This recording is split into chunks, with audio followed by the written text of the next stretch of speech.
പാകിസ്ഥാന് ഇന്ത്യയുമായിട്ടുള്ള ഈ ഒരു യുദ്ധത്തിൽ ജയിക്കണമെങ്കിൽ അവർ ചെയ്യേണ്ട വളരെ പ്രധാനപ്പെട്ട ഒരു കാര്യമുണ്ട്. പ്രധാനമന്ത്രി നരേന്ദ്രമോദിയെ നന്നായിട്ടൊന്ന് പഠിക്കുക.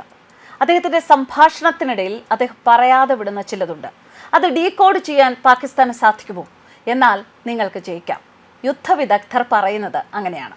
ശത്രുവിനെ അറിയാമെങ്കിൽ യുദ്ധത്തിൽ പരാജയപ്പെടാനുള്ള സാധ്യത വളരെ കുറവാണ് എന്നാണ് യുദ്ധവിദഗ്ധരുടെ വിലയിരുത്തൽ. പ്രധാനമന്ത്രി നരേന്ദ്രമോദിയെ പഠിച്ചുകൊണ്ട് പാകിസ്ഥാന് തുടങ്ങാം. അദ്ദേഹം പറയാതെ വിടുന്ന കാര്യങ്ങൾ അദ്ദേഹത്തിന്റെ വാക്കുകളിൽ നിന്ന് വായിക്കുക. അദ്ദേഹത്തിന്റെ പ്രവൃത്തികളിൽ അദ്ദേഹം മറച്ചുവെക്കുന്ന ഉദ്ദേശങ്ങൾ കണ്ടെത്തുക.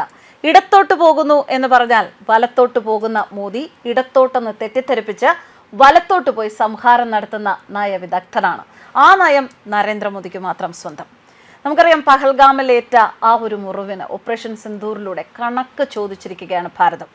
ആ താഴ്വരയിൽ പൊടിഞ്ഞു വീണ ഓരോ തുള്ളി രക്തത്തിനും ഭീകരരുടെ വീടുകളടക്കം മണ്ണിലേക്ക് ചേർത്ത് വെച്ചാണ് ഭാരതം എന്ന രാജ്യം പകരം വീട്ടിയത്. 9 ഭീകര കേന്ദ്രങ്ങളാണ് സേനയുടെ സംഹാരത്തിൽ തകർത്ത് തരിപ്പണമായത്. ഇനിയും ഭീകര കേന്ദ്രങ്ങൾ ലിസ്റ്റിൽ ബാക്കി. പഹൽഗാം ഭീകര ആക്രമണത്തിന് ശേഷം എല്ലാവർക്കും അറിയാമായിരുന്നു ഇന്ത്യ തീർച്ചയായും തിരിച്ചടിക്കുമെന്ന്. പ്രത്യാക്രമണം പാകിസ്ഥാൻ പോലും പ്രതീക്ഷിച്ച ഒന്നായിരുന്നു. പക്ഷേ എന്ന്, എപ്പോൾ, എങ്ങനെ, എവിടെ, ഇത് മാത്രമായിരുന്നു ഉത്തരം കിട്ടാതെ സകലരുടെയും മുന്നിൽ, ഓരോ ഇന്ത്യക്കാരുടെയും അടക്കം മുന്നിൽ ഉണ്ടായിരുന്ന സംശയം.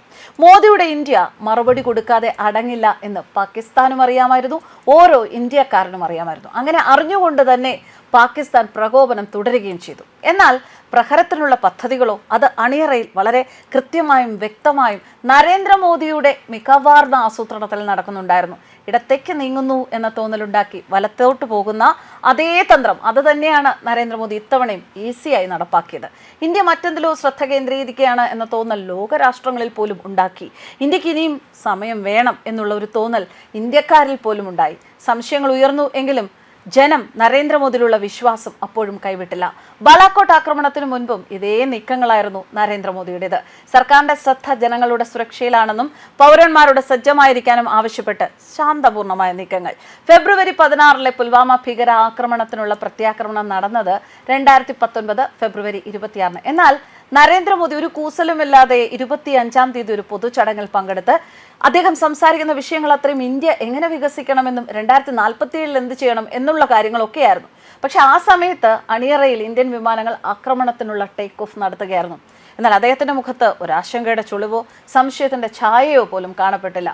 സാധാരണ പോലെ തന്നെ ശാന്തമായിരുന്നു ആ മുഖം.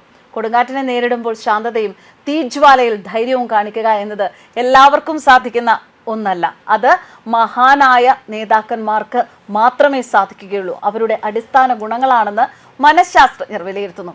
ചരിത്രത്തിൽ നിന്ന് പാഠം പഠിച്ചില്ല എങ്കിൽ നിങ്ങൾ തെറ്റുകൾ ആവർത്തിക്കാൻ വിധിക്കപ്പെടും എന്നാണ് മോദിയുടെ നീക്കങ്ങളെ പ്രശംസിക്കുന്നവർക്ക് പാകിസ്ഥാനോട് പറയാനുള്ളത്.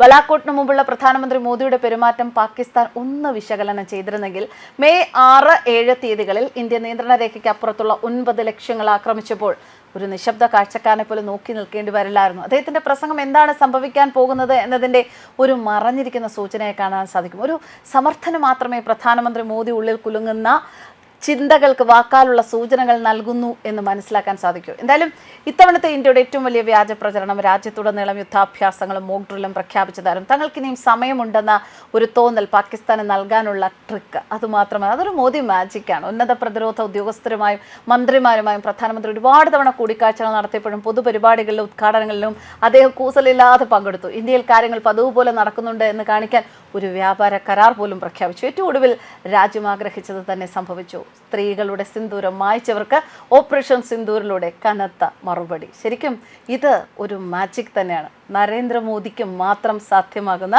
മോദി മാജിക്. ന്യൂസ് ഡെസ്ക് കർമ്മ ന്യൂസ്.